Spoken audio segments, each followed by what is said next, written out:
رب اشرح لي صدري ويسر لي أمري واحلل عقدة من لساني يفقه قولي واللهم ثبتنا عند الموت بلا إله إلا الله واللهم اجعلنا من الذين آمنوا وعملوا الصالحات وتواصوا بالحق وتواصوا بالصبر آمين يا رب العالمين. In our religion, there are two fundamental responsibilities that every human being owes. There's a responsibility we owe to Allah, and there's a responsibility or a set of responsibilities we owe to other people. That starts with your own family, different members of your family, and then beyond that to your neighbor, and beyond that to humanity at large. It's actually much easier to talk about what we owe Allah, because what we owe Allah is very clear, simple, and Allah Azza wa Jalla is always just and fair, so at least one side there's no possibility of unfairness, and that's Allah. And so when the expectations are given from Him, then there is absolutely no argument or ambiguity or lack of clarity. However, when you talk about a relationship between people, for instance, the relationship between an employer and an employee, or the relationship between a parent and a child, or a husband and a wife, or siblings, or whatever else, when you talk about any of these relationships, there's a possibility that one or either side does something wrong. So here you are doing your part, you're fulfilling your responsibility, but the other side is not doing their part. They're not fulfilling their responsibility. And when that happens, it's a very common tendency for you to say, well, they don't do their part, why should I do my part? So the relationships we have with Allah, essentially, the relationship we have with Allah essentially is very fundamental, very simple, very straightforward. Actually, the only possibility of wrongdoing is on my end. And that's why we begin our relationship with Him with the first dua in human history, رَبَّنَا ظَلَمْنَا أَنفُسَنَا وَإِن لَمْ تَغْفِرْ لَنَا وَتَرْحَمْنَا لَنَكُونَنَّ مِنَ الْخَاسِرِينَ. Master, we wronged ourselves.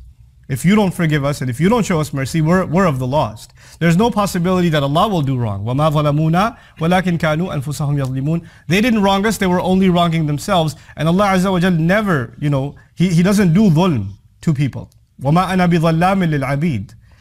On the other hand, though, like I was saying in this introduction, people are complicated. And all the other relationships we have are complicated. The thing is, though, that these are very important. And these are things that we're going to be asked about before when we stand in front of Allah. Our relationship with Allah, when you fix that relationship, it creates a sense of responsibility to all your other relationships. In other words, what I'm trying to say is if you are very good to Allah, but very bad to your parents, that actually means you're still very bad to Allah. Allah Azza wa Jal has given you responsibilities to your parents, to your spouse, to your children, to your brother, to your sister, to humanity. And if you don't fulfill those, then you have disregarded what Allah gave you, responsibility Allah gave you. Right? So we have to actually fulfill those rights and those obligations to the best of our ability as well. But it's so hard to talk about. It's hard to talk about because if I were to give this lecture, about this khutbah about the rights of parents, for example, there will be children in the audience, and there are young, sons and daughters around the world that have been abused by their parents. That's a fact. There are parents that were not good parents. That is a reality. And when they hear that lecture about how good you have to be to your parents, they say to themselves, wait, but they didn't do anything for me. What did they do? They actually even abused me. There are parents that are physically abusive, emotionally abusive. There are parents that are spiritually abusive. There are all kinds of abuse that happens.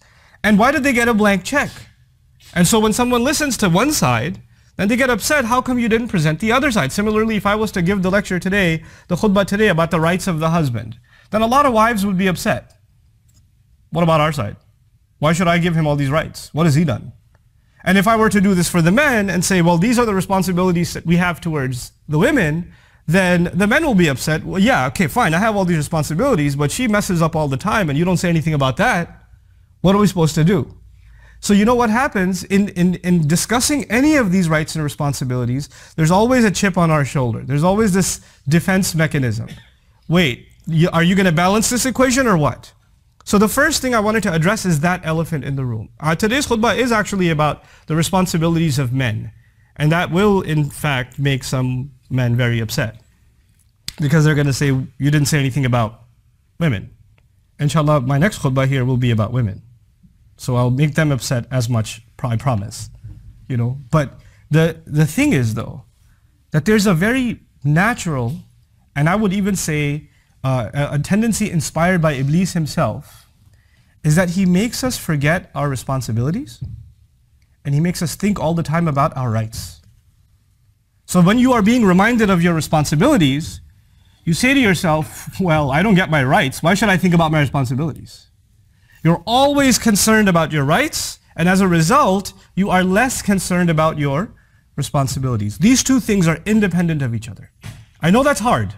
I would be the first to admit that's a very difficult thing to do. To actually think only of your responsibilities and not think of your rights. You do have rights, but they are not rights that you only give when or responsibilities you only fulfill when your rights are being met. It's not like that. These are two independent things, especially when it comes to justice, especially when it comes to how we're going to stand in front of Allah Azza wa Jalla. So now what I wanted to start with is the definition of a particular word that defines the relationship between husbands and wives. الرِّجَالُ قَوَّامُونَ عَلَى النِّسَاءِ.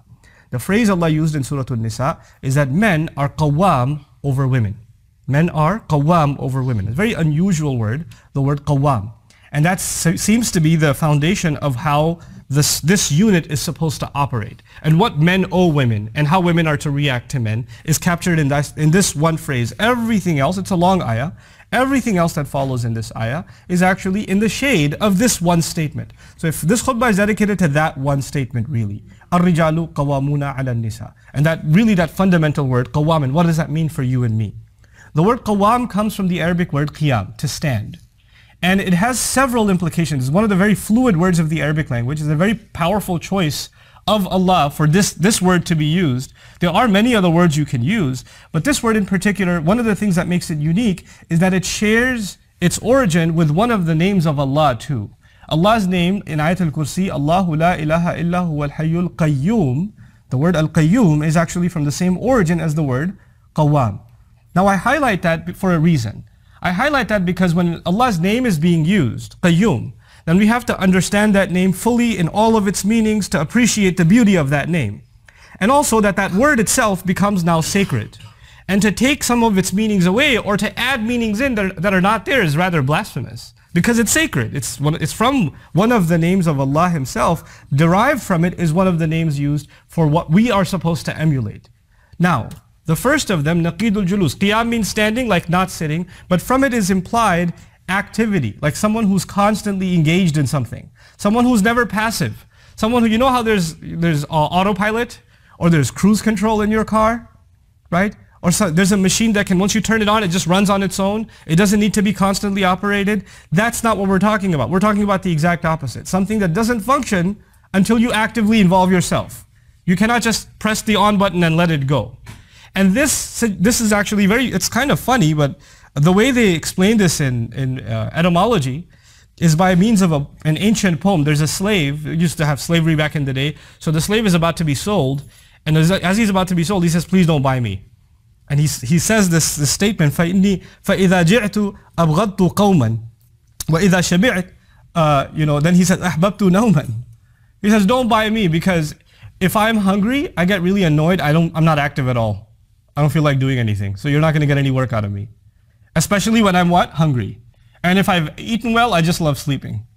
So, but when he says I'm hungry, I'm not active at all, he used the word qawman. And I'm suggesting here, what I'm trying to tell you here is the meanings of that word include someone who's constantly active. Now that's the first hint to myself and you about relationships. This relationship is not something that will carry itself. You'll have to actively maintain this relationship. There's something, the love between spouses is not something that just carries on. It has to be maintained and nurtured and flourished. It needs to be something that one needs to come back to. You cannot assume that it's there. It can dry up and it can fizzle away. The assumption that something has been forgiven or the feelings of hurt are gone. That assumption, the hurt doesn't go away on its own. You have to work on getting rid of it. You have to fix it. So there's an active role necessitated. Sometimes people are living under the same roof. They're not talking to each other for years. Or not any real conversation anyway. How was dinner? How was work? How was traffic? Okay, I'm just going to watch TV now. And years go by and people actually haven't had any conversation. They haven't built any relationship at all. The only thing they share is a roof. That's all they share. That's not what men are supposed to do. And it's particularly difficult for men to be active in fostering a relationship because we're not much of a talker anyway. We like to just be passive. We like to just come home after a day of work, sit on a couch, put on the TV, or just get on our device and just, I don't want to talk. And she'll come and say, hey, so how's your day? What's going on? Tell me how you're feeling. Says, can we do this later? I don't feel like this right now. We're not the ones that initiate. We have to be the ones that initiate. That's the first implication. Al-qiyam al-azm. Qiyam also means commitment. That this is why in even Quran, وَلَمَّا قَامَ عَبْدُ اللَّهِ يَدْعُوهُ, in Meccan Quran, it was so difficult to come and stand and pray at the Kaaba because you could get beat up. And so when someone made the commitment to pray, despite all of the challenges ahead of them, the word qiyam was used for it. Similarly, the people of the cave were terrified to testify in front of the entire village because they're going to get slaughtered if they testify that there's one God, when everybody else worships multiple gods. But إِذْ قَامُوا فَقَالُوا, يعني إِذْ عَزَمُوا فَقَالُوا, as Mufassirun say. To make a commitment, to commit to something. Men have to commit to this relationship. And here, this is the real reason I brought up this khutbah. I'll go through these meanings rather quickly and then get to the fundamental piece that I wanted to get to. Qiyam also means thabat, constancy. You have to, and from it actually comes the word qiwam. And qiwam is nizamul adr. Actually, nizamuhu wa imaduhu, the pillar of a building, is also its qiwam. The thing that holds something together and the thing that maintains, that you can rely on all the time. Furniture can move inside of a house. Walls can move. Pillars can't move. Pillars have to be a constant. We have to be the constant in our families for our women. They have to be, we can't be fluctuating. Yesterday you said this, today you're saying that. Yesterday you said this is okay, today it's not okay. You can't be fluctuating, you have to be constant. And that's one of the other implications of the word qiwam. And finally, one of my favorites, actually from it comes the word qima. Not the ones that they see eat. But qima is actually value, thamanu shay. That a man being qawam is actually responsible for letting his spouse know how valuable she is. He gives her value. He appreciates her. He acknowledges her. He lets her know that she's beautiful. And a lot of men actually do the opposite. Let her know how fat she is, how ugly she is, how short she is, how dark she is, how freckled she is, or whatever. And they'll do that constantly, putting her down, demeaning her value. You know, or insulting her intelligence. God, you're such a horrible driver. You're so annoying. Why can't you just take the normal right turn like everybody else? You know, why are you in this lane? Why aren't you in that lane? Constantly putting her down in some way or the other. And a qawam is someone who gives value instead of taking value away. Like if the woman feels, you know, stupid when she's around her husband, when she feels ugly when she's around her husband, when she feels valueless when she's around her husband, then he's not being a qawam to her. This is what we have to be, qawam. Now, I wanted to highlight all of this in one particular context. And that is, before we become better husbands and by the way, the ayah is not just about husbands. It's ala nisa. It's actually, this is the kind of thing we're supposed to do for our mothers, our sisters, our daughters. It's actually broadened. And then it's made more specific about the spousal relationship. But the reason I was probed to bring this topic up as a khutbah is because recently I've been engaged in quite a bit of travel. And what I do when I travel and I speak in different communities across, more recently it was across the United States and somewhat in Europe. After a program is done, I spend a few hours just talking to people. People just come up to me and they ask me all kinds of questions or share concerns. And overwhelmingly, the women that came and spoke with me about how their husbands they're good husbands, but they allow her in-laws to be abusive. In other words, they live joint family system or whatever it may be, or the husband has his wife, but he also has his parents, and the parents are abusive to the wife, and she has to put up with it. And he says, "I can't do anything. They're my parents. What do you want me to do? They're going to say things to you, but you should just be patient, because I'll always side with my mother. I'll always side with my father, etc." What happens here is there are two lines that have been crossed. On the one hand, as a husband, your responsibility is to your wife. You took her from her family. You took her from the protection of her parents. She had a wali, she had a father. And his job was to make sure she stays happy, safe, she's not insulted or humiliated, she's protected from all forms of abuse, physical, emotional, spiritual, all kinds of abuse. That was the father's role. And when you signed that nikah, and when you said you agree, then all of those roles were shifted over to you.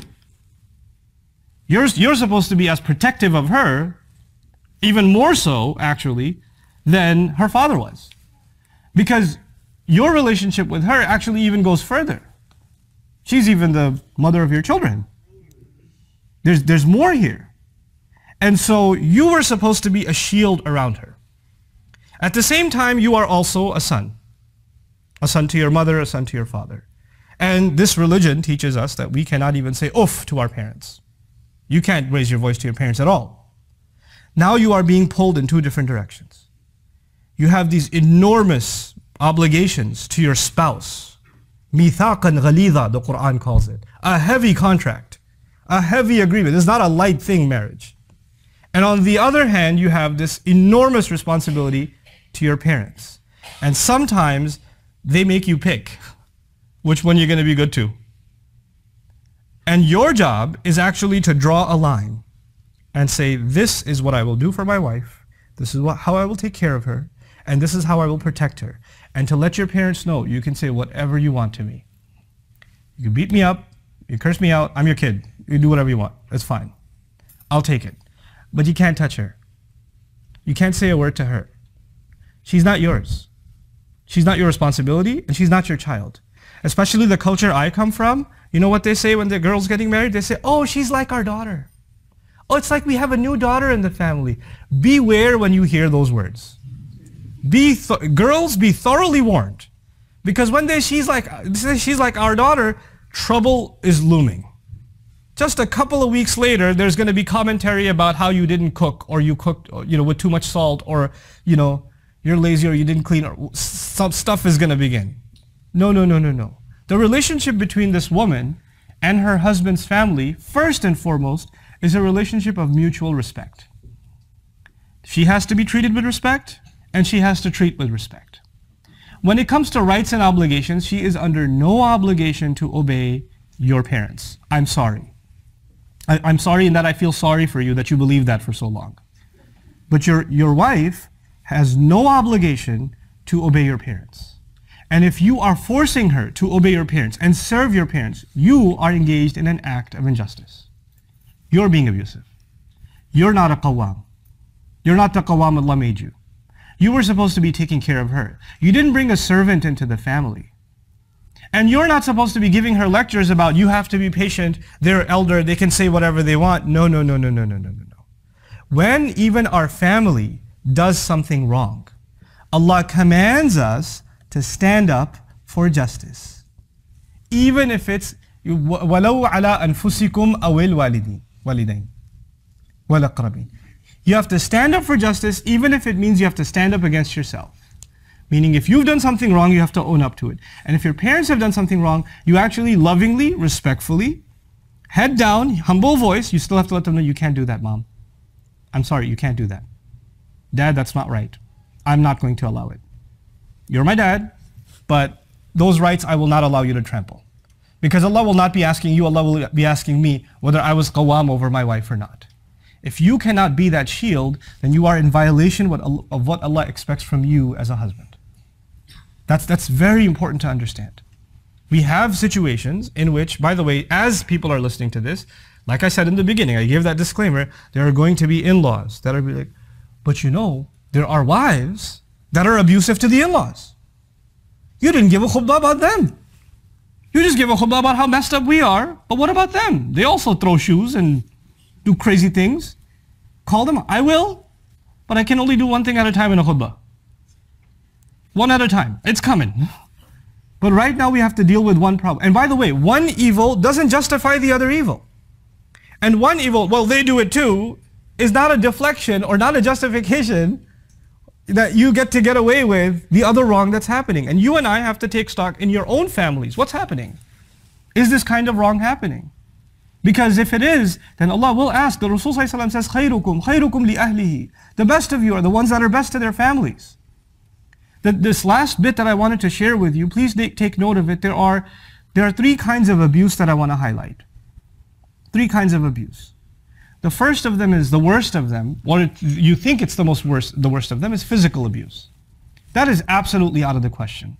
Rasulullah sallallahu alaihi wasallam outright, لا تضربوا إماء Allah, do not hit the female slaves of Allah. Outright. Do not hit the female slaves of Allah. Now Allah's Messenger could have said, لا تضربوا النساء, don't hit women. Right? Don't hit women. Because the female slaves of Allah are women. But the power of those words is that, you know, when you call them female slaves of women, female slaves of Allah, then their relationship fundamentally, who owns them? Allah does. And when you mess with someone else's property, like if you destroy my car, you haven't offended my car. Who have you offended? You've offended me. If you came after my child, you haven't just insulted my child or abused my child, you've abused who? Me. I will come after you. You understand? If they are Allah's property and you hit them, who is coming after you? Allah. La tadribu ima Allah. Watch it. They belong to Allah. That's what the Messenger says, sallallahu alaihi wasallam. So physical abuse is absolutely out of the question. It is out of the question. And anybody who would like to argue otherwise, I'll stick around after Jummah. I can talk to you about it. The second kind of abuse is emotional. And emotional abuse could be verbal. It could be when the husband is not around, the in-laws come along and say, by the way, you're just here for a little bit. We can get rid of you whenever we want. That's my son. And when the husband's home, then how are you? You're so sweet. You're so kind. And this girl's going crazy like, when he's not around, they turn into the devil. And when he's around, they turn into an angel. So when I try to tell my husband that they're crazy, he says, what are you talking about? They're so nice. You're crazy. And this is a kind of emotional abuse. A husband and wife have to have a trusting relationship. They have to. If you don't have trust, you have nothing. There's nothing there. This is not a blood relationship. Marriage is a contract, which means you agreed to share a life together. And that requires the utmost amount of trust. If you can't even trust what she's saying to you, if you think that she's lying to you all the time, then what makes this marriage a marriage is not there. It's not there. For you to say, oh, I can't believe that, I can't believe that. Well, if you can't believe it, then I don't know if you're in the right marriage. There's something fundamentally wrong. Something far deeper than just abuse. There's not even a trust left inside the marriage. Emotional abuse is sometimes verbal, and sometimes it's not even verbal. Sometimes it's the way you're looked at. Sometimes it's the way people sit around you. She comes into the room, they get up and walk away. They don't even turn their face this way. They change the tone of their voice. Sometimes even the way in which you say, wa alaikum assalam. She says, assalamu alaikum. Mother-in-law says, wa alaikum assalam. Or she doesn't say anything at all. That's a pretty abusive statement, to not say anything at all. And then she can turn around and say, maine kya kaha? What did I say? I didn't say anything. That's emotional abuse. And it's unacceptable. The last of the abuses, though, is the scariest one to me. And that's spiritual abuse. When the wrong is done, and then the religion is quoted. Allah says you have to be good to parents. This is what Islam teaches you. And they'll do the wrong, and then they'll invoke Allah and His book and His Messenger, sallallahu alaihi wasallam, who are completely innocent of this nonsense. And then that's the religious or spiritual kind of blackmail and abuse that goes on in families. This needs to come to an end in your family. I'm only talking to the men right now. I'm not upset with parents. I'm not upset with, with anybody else. I'm not even upset with you, but I'm just giving you and myself a reality check. Look, our parents are not evil. They're not. They were brought up in a certain culture. They were brought up in a certain environment. They have certain norms that they've come to become used to. And some of those things are not right, but they don't realize that. They just do what they think in their mind is right. They're not. Nobody's purposely evil. They're not, even though some women believe that about their in-laws. Nobody's intentionally evil. Everybody just thinks from a very different point of view. You, however, are in the middle. You're in the middle of two worlds that are pulling at you. And you're going to have to you're going to have to be the voice of reason and justice. And you know what that means? Sometimes you're going to have to take the side of your parents. And sometimes you're going to have to take the side of your wife. Because nobody's always right. And sometimes you will make a mistake too, and then you'll have to admit that you made a mistake. That's going to have to happen too. Which means the role that you are in, this middle role that you're in, is a very difficult one, and it's a role in which you will constantly be the object of criticism. Somebody will criticize you all the time. Because whatever decision you make upsets someone. Somebody will, congratulations on being a man. That's what it comes with. That's the role you have to play. الرِّجَالُ قَوَّامُونَ عَلَى النِّسَاءِ. Congratulations. That's the role Allah has given us. If you don't understand that, you feel like this ayah is about this absolute authority Allah has given us, and we get to do whatever we want with the women under our authority. The word qiyam has nothing to do with authority, first of all. It has to do, like I said, with being active and making sure that you constantly check yourself and make sure that the relationship remains healthy, is commitment, is constancy. From it comes the word istiqama, which means fairness, even al-adl. One of the meanings of istiqama is adl, that they maintain fairness over it. One of my favorite meanings of it that I didn't even share with you is qum. From qiyam comes the word qum, which means al-qasd. Men are supposed to be not only there for their women in terms of caretaking and protection, they're supposed to give their women a sense of purpose and direction. They're actually supposed to, in a sense, even be mentors to their wives. Mentors to them, advisors to them. This is what you should do. Hey, let me help you fulfill this goal or that goal. How many times there are, especially in abusive family situations, there are women that used to have goals. I want to start an orphanage, I want to do this, I want to write a book, I want to do that, and they don't get to do any of it. Who is supposed to encourage them and open up that door for them and say, yeah, you should do it. I know you make a mean paratha, but you can also write a book. You should work on that. Who was supposed to encourage them and do that? That was supposed to be the husband. He was supposed to open that door. So I pray that Allah Azza wa Jal gives us and our children the ability to be raised mentally as qawwam, and the abuse that is happening inside of our families, that we're the reason that it comes to an end. I'm not giving this khutbah that you go home and you start fights. That's not why I gave this khutbah. Ladies, I did not give this khutbah so you go say, hey, watch this video. Don't do that. That is not why I gave this khutbah. It's for men to do an introspection of themselves. That is part of the selfishness that we have now adopted. Everybody hears a khutbah or a lecture or a talk and they think, well, this will be really good for my rights. Everybody should be thinking this will be good for my responsibilities. Don't become selfish in this religion. This religion is about you serving Allah first and foremost. So we just take stock of ourselves. And when you do go back and try to implement some of these things, even implement them with mercy. Even if your parents are doing wrong and you're correcting them, you're not a police officer and you're not a judge. You're a son still. Even if you're going to correct them, you're going to correct them with love and mercy and care. You're going to be tactful and careful about it. And so may Allah Azza wa Jal give us that delicacy so that we can really truly fulfill the words of the Prophet sallallahu alaihi wasallam, خَيْرُكُمْ خَيْرُكُمْ لِأَهْلِهِ وَأَنَا خَيْرٌ مِنْكُمْ لِأَهْلِي. The best of you are the best to their families. And he didn't say the best of you are the best to good families. Even if you have a messed up family, you still have to do your best. Right? And I'm the best of you to my family. May Allah Azza wa Jal make us better and better families and make us do right by our families. Barakallahu li wa lakum fil Qur'an al-Hakim wa nafa'ani wa iyyakum bil ayat wa dhikr al-Hakim. Assalamu alaikum wa rahmatullahi wa barakatuh.